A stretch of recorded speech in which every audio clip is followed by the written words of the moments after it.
Welcome to WNL Sports Weekly. I'm Jeremy Franklin. Coming up, we'll speak with football coach Garrett LeRose, men's soccer captain Jack Miller, and field hockey captain Haley Tucker.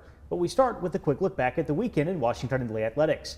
Brian Snyder earned his 500th win at the helm of the volleyball program as the Generals beat Messiah 3-0 in Ashland, Virginia. WNL also fell 3-0 to number 6 Juniata. Men's soccer remained unbeaten in ODAC play with a 1-0 home win over Randolph. Women's soccer dropped a 3-2 decision to Virginia Wesleyan, while field hockey lost 5-2 at Ursinus. Men's and women's swimming won the ODAC relays and also picked up dual meet victories over Mary Washington. Men's cross country placed 19th in a 50-team field at the pre-national meet at Wisconsin Oshkosh, and women's cross country came in 8th at Connecticut College. Riding placed 6th at the season opening UVA WNL Invitational, and football improved to 4-1 overall with a 40-29 victory over Emory and Henry. Joining me now is football coach Garrett LeRose. Garrett, welcome to the show. Thanks for having me, Jeremy. 4 years as a player, 10 years on staff, and now you've taken over the reins of the Washington League program. How has the transition gone during your first year as head coach? Well, it was a really exciting time when our athletic department made the decision, and the transition has been really smooth. It's been nice to know everyone in Lexington, so I said the hardest part a lot about taking a head coaching position is a lot of new people, but having a lot of staff in place that you're familiar with, from everyone from the facilities folks right down to your coaches and your players, has really made that easy. The other big part was the transition with the players. You know, the roster knows who you are. You recruited a lot of the incoming players, so you're not an unknown entity to everyone. So they have a good idea of what your foundations are, your philosophies are, and how you plan to attack it, and the guys have really done a great job of embracing it as we've moved into this season. In recent years, the Generals have been known for putting up some pretty impressive offensive numbers. This year, you're leading the ODAC in total defense and points allowed. How well has that unit played so far in 2018? I mean, it's been really exciting to see that unit develop and grow over the past couple of years. As you mentioned, 15 years in Lexington. I can remember a time back in 2005, 6, 7 when our defense was the standout of our program. And certainly this defensive unit at times hasn't gotten the recognition they deserve. They were an outstanding defense last year. Lost some key players, especially at the second level, but a lot of young guys stepping in, assuming some roles, and really, I will say, kind of above expectation for us of what we had hoped for, but we knew we had a great defense, and they're really playing well right now. Your star sophomore running back, Josh Brees, has put up big numbers all season long and all career long. The last couple of games, though, several other guys have stepped up and made some big plays for you. How is the offense coming along? I think we're really starting to settle in and find our identity this year. I think we're very founded in our foundation as an offense. We're not going to get too far away from our option attack and our run game, but each unit's going to have its own identity, and this year's group is, I think, really settling in. Certainly Josh gets a lot of attention from the defensive staffs everywhere, so we're finding different ways to get other guys involved to put a little less stress on him, but he's still been very productive in what he's been able to do this year for us.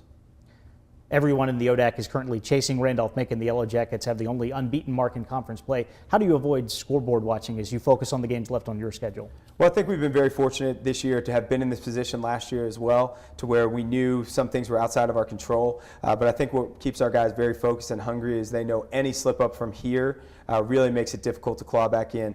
So we understand that we can't focus on what Randolph-Macon's doing, because as soon as we do that, if we slip up, then we're really out of the conversation. So we still need to remain focused on each week and making sure we keep ourselves in position and keep pressure on them.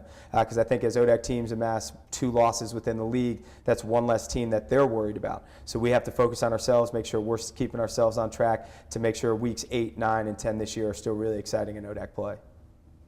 Well, Garrett, thank you for joining us. Best of luck with the rest of the fall. Thank you. I'm joined now by Haley Tucker, senior field hockey captain for Mannequin Sabbath, Virginia. Haley, welcome back to the show. Thanks for having me. You missed the first several games of the 2018 season, recuperating from an injury that you suffered back during the spring during lacrosse. What is it like for you to be back on the field now? Yeah, I mean, it feels pretty great. The recovery back from the ACL was obviously really mentally tough, and my teammates and coaches and athletic trainers really got me through that. It was a really long 7 months, but being back on the field has been an indescribable feeling, and I think it's given me a newfound appreciation for playing and practice every day and being on the field with my teammates, and really looking to win every moment, which has been kind of my motto this year. And I also think the injury really taught me lessons that I couldn't have learned on the field. So regardless, it was a learning experience, but I'm really excited that I was able to recover in time for the second half of the season. After a slow start, the Generals' offense has come to life over the past few games. Are things starting to click on that end of the field? Yeah, things are definitely coming together. I think in the beginning of this season, we had a lot of inexperience up front in the freshmen and sophomores that were getting a lot of playing time. but it's really kind of come together for us recently, and the experience that they got in the beginning of the season is starting to pay off now. So just being on the field and feeling what the offense is doing and having that kind of come together with some offensive firepower, goals being scored, I'm definitely seeing it coming together, and I think we're in a position for that to really peak going into the postseason. The Generals still have a shot at the #1 seed and home field in the ODAC tournament. What are the keys for W&L over your final 4 regular season games? Yeah, so we talk a lot about going game by game and really controlling the controllables, not really thinking about the uncontrollables. And with our loss of Bridgewater, we're obviously looking to see how the ODAC shakes out. It's a really close conference, and everybody seems to be beating each other, so it'll be kind of down to the wire for who gets first seed. But I really think that we have a shot, and it's really coming down to putting the little pieces together and going in with confidence, because we do have the skill and the talent to be that #1 seed and host again and bring home a second ODAC championship. So as you mentioned, W&L did win the ODAC title last year. You also claimed the program's first ever NCAA tournament victory. Will that give the team some confidence as you approach this year's postseason? Yeah, I definitely think it'll give us confidence, especially from the returners who were able to experience that championship last year in the NCAA run. But I also think it made us realize how hard it is, and we really can't underestimate any team. And I think we are a true testament to that. Our record is not really representative of the team we are. So I think even though we do have a target on our back, we're really motivated to put all the pieces together and work hard and come home with that championship.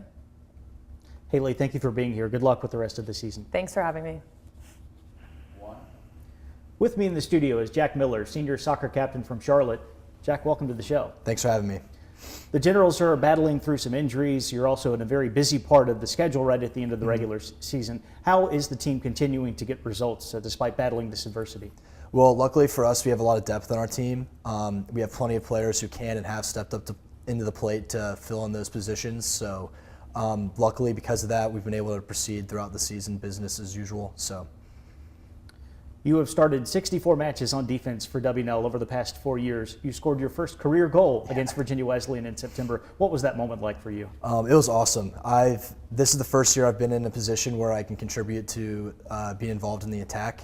And so when I found out that I was going to be playing there, I wanted to make one of my goals to score this year. So once that finally happened, it was pretty rewarding and exciting.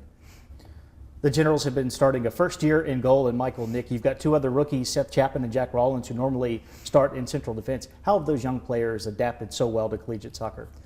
They've done a very good job. They're in pretty high-risk positions in terms of making mistakes, and I think they've handled the pressure really well. Obviously, there's always some more to be worked on, but overall, I think the entire team is happy with their performance, and I'm very confident playing at their side.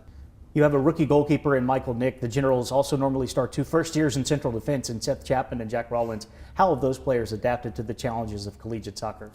They've done a very good job. Both their positions are very high risk in terms of making mistakes, and I think they've handled the pressure really well. Overall, everyone on the team is happy with their performance, and I'm pretty confident playing at their side. The Generals are currently vying for home field advantage in the ODAC tournament. What is the significance of playing at home in the postseason? This is huge for us. I mean, just the ability of being able to sleep in your own bed, eat your own meals. We can use our own locker room and everything. We have all of our fans around the field and everything. I think it significantly increases our chances of winning, and that, by doing so, that'll give us an automatic bid to the NCAA tournament. So. Well, Jack, thank you for joining us. Good luck with the rest of the year. Yep, thank you. Here's a look at the upcoming weekend. Volleyball will take the court for its final home action of the regular season, playing host to ODAC foes Hollins and Virginia Wesleyan, while field hockey also has a home contest against the Marlins. Swimming heads to Maryland to face Washington College. Women's soccer travels to Hollins, football visits Ferrum, and men's soccer hits the road to face Roanoke. For W&L Sports Weekly, I'm Jeremy Franklin. Thanks for watching.